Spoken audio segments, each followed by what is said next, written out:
You turn my morning into dancing. Your love changes everything.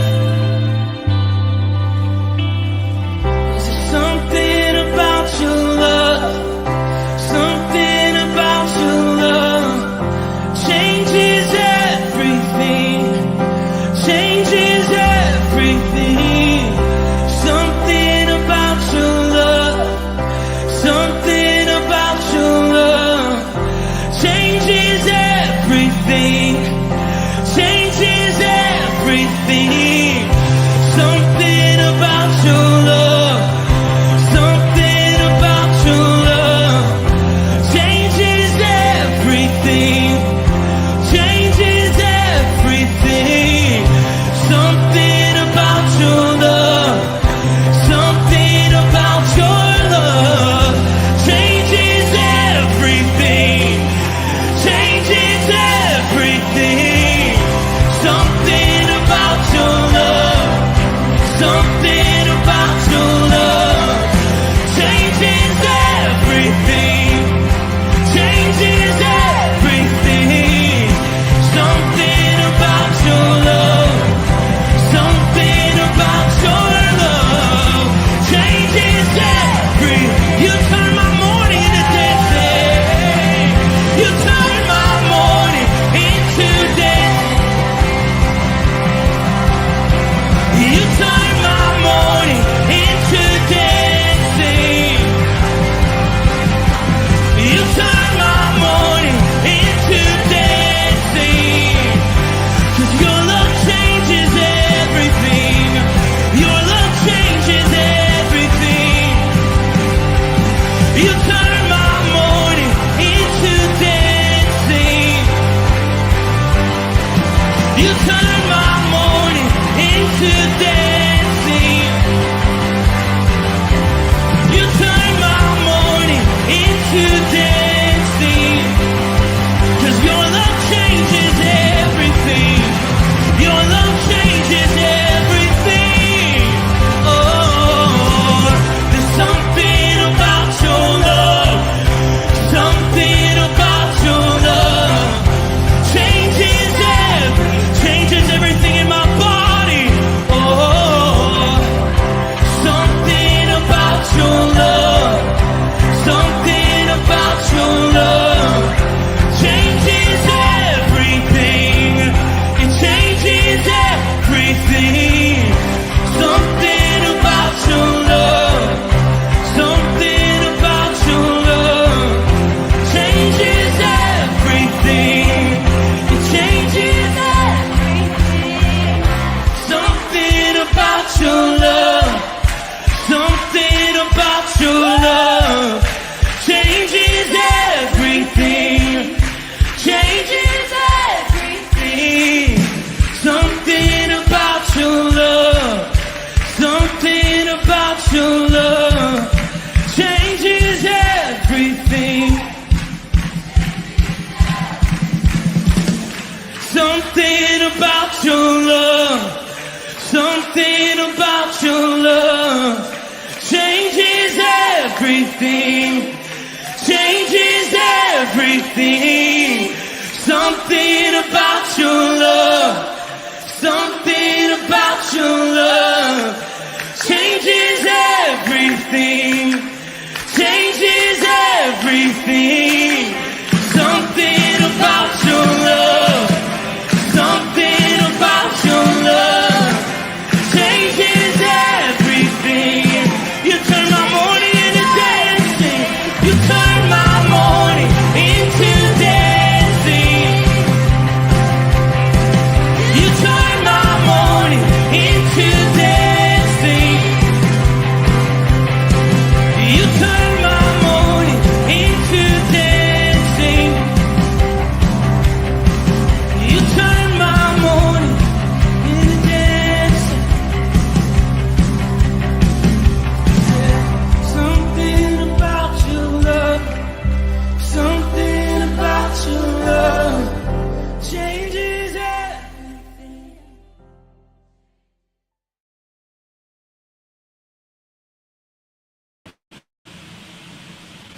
Good morning, Rooted Men. Pastor Tom, Firmly Rooted Church. I am down at Firmly Rooted Greendale, once again here in the parsonage, in the living room.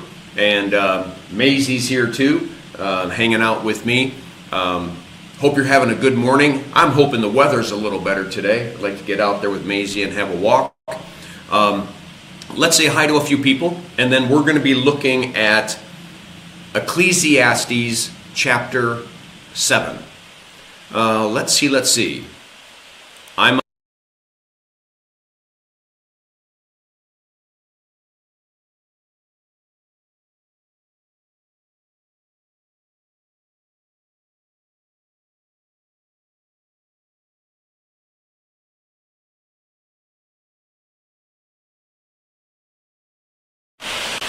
Hold on, my mic went off. I caught it again. There we go. Do you have volume now? Did it fix? Chris, I don't know what happened. It went off right when I was trying to say, you said good morning. I don't know what's going on. But are we good now? Someone tell me, please. I think we are. Yes, we're good. All right, let me pull up the reading. And I'll keep an eye on that microphone button there. All right, add this. And let's do this.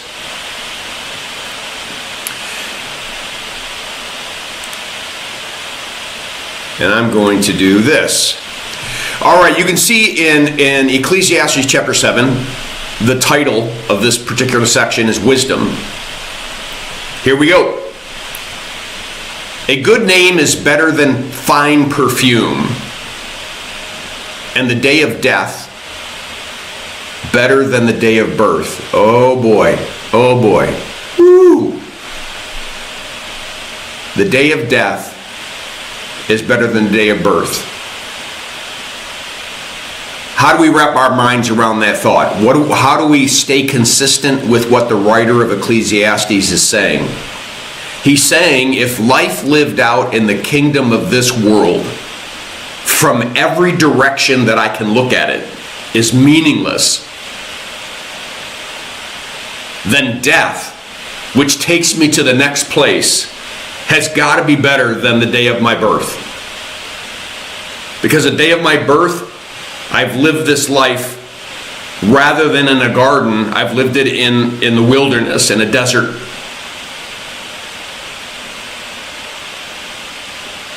Then he says it's better to go to a house of mourning than to a house of feasting. For death is the destiny of everyone. The living should take this to heart. What he's implying is that in the kingdom of this world, we tend to put on the idea that what's really real isn't by glossing over it, right? That we feast, we drink, we eat, we laugh, we tell jokes, we do all these things, but when in reality, life's a real struggle. Life's hard. That it's not the way God had designed it. It's broken. Relationships break, people get cancer, they die, things happen, hurts, accidents. Things are constantly happening. That's why he says earlier that the day of our death is better than the day of our birth. What he's saying is feasting is an illusion. It's momentary. He goes on to say frustration is better than laughter because a sad face is good to the heart. The heart of the wise is in the house of mourning, but the heart of fools is in the house of pleasure. It is better to heed the rebuke of a wise man than to listen to the songs of fools. Like the crackling of thorns under the pot, so is the laughter of fools. This too is meaningless. Let me try to make sense out of this a little bit. And I want to go to Matthew chapter 5. Jesus begins the Sermon of the Mount. And he says, "Blessed are the poor in spirit, for theirs is the kingdom of heaven. Blessed are those who mourn, for they will be comforted. Blessed are the meek, for they will inherit the earth. Blessed are those who hunger and thirst for righteousness, for they will be filled. Blessed are the merciful, for they will be shown mercy. Blessed are the pure in heart, for they will see God. Blessed are the peacemakers, because they'll be called children of God. Blessed are those who are persecuted because of righteousness, for theirs is the kingdom of heaven. Blessed are you when people insult you, persecute you, and falsely say all kinds of evil against you because of me. Rejoice and be glad, because great is your reward in heaven, for in the same way they persecuted the prophets who were before you. Do you think maybe, just maybe, as Jesus was preaching the Sermon on the Mount to a bunch of Jews, he had Ecclesiastes chapter 7 in the back of his mind? Yes. Yes. He's taking the truths right out of this chapter and puts them right into his first major sermon. Extortion turns a wise person into a fool, and bribe corrupts the heart. And then finally, as he begins to conclude, the end of a matter is better than its beginning. The end of the matter is better than the beginning. Just like death is more clear than life. Do not be quickly provoked. And patience is better than pride. Do not be quickly provoked in your spirit, for anger resides in the laps of fools. Beginning to realize that when human beings begin to realize how meaningless life is in the kingdom of this world,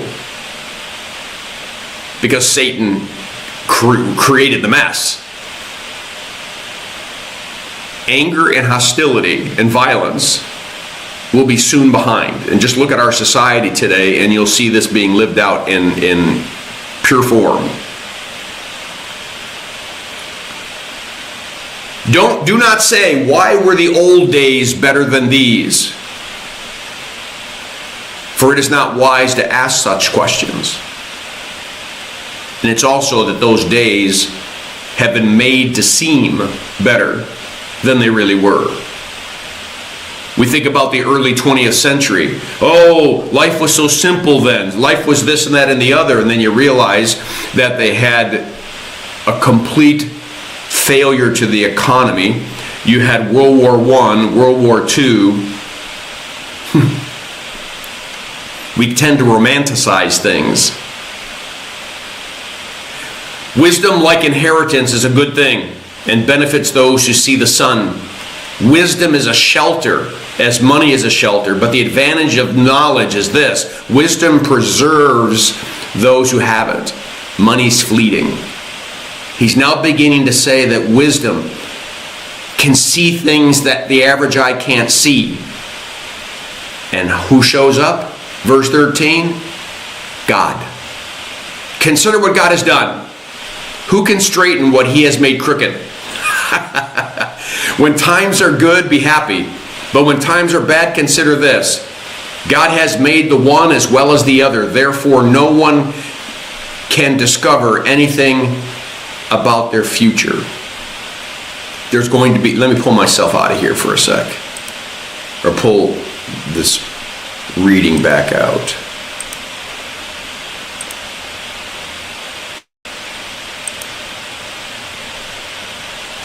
What's his point? It's Jesus' point. Without Jesus, we have no hope. Without Jesus, life is meaningless. Without Jesus, all of our trials and all of our striving and all of our scratching to get ahead and all of our scratching to do what? The only way that we can find meaning and purpose in every single day of our lives is to have a relationship with God, be firmly rooted in his unconditional love and his eternal truth, and find wisdom, true truth. The kinds of truth that allows us to see through the darkness, allows us to see through the pain, through the grief, through the suffering. A settling of the heart. That God can lead us into green pastures and he can be with us even if we walk through the valley of the shadow of death.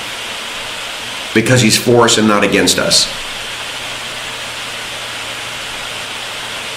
Man, if you get a chance, read this section again in Ecclesiastes chapter 7, and then jump to Matthew chapter 5 and read the Sermon on the Mount, that first part, and you'll see that Jesus is answering that very concern.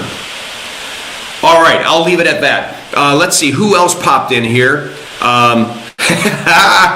My quality manager, Keith Berger. Where'd you go? There you are. Keith, great to have you on board. John Carson, good morning. John. I'm getting a couple of elders to come visit you because I'm in Greendale. So Aaron's looking at coming by. I think Scott Wheeler's looking at coming by. Just know that I love you, and we're trying to get some horsepower over there to come alongside you and your sister, who is doing the yeoman's work right there. John Sproul, Pastor John, thanks for sharing wisdom today, Tom. Thank you, John, and love you, and thank you for yours and Linda's support during this tough time. All right, guys. Blessings on your day. Make it a firmly rooted day, and may someone see Jesus in us today. Peace.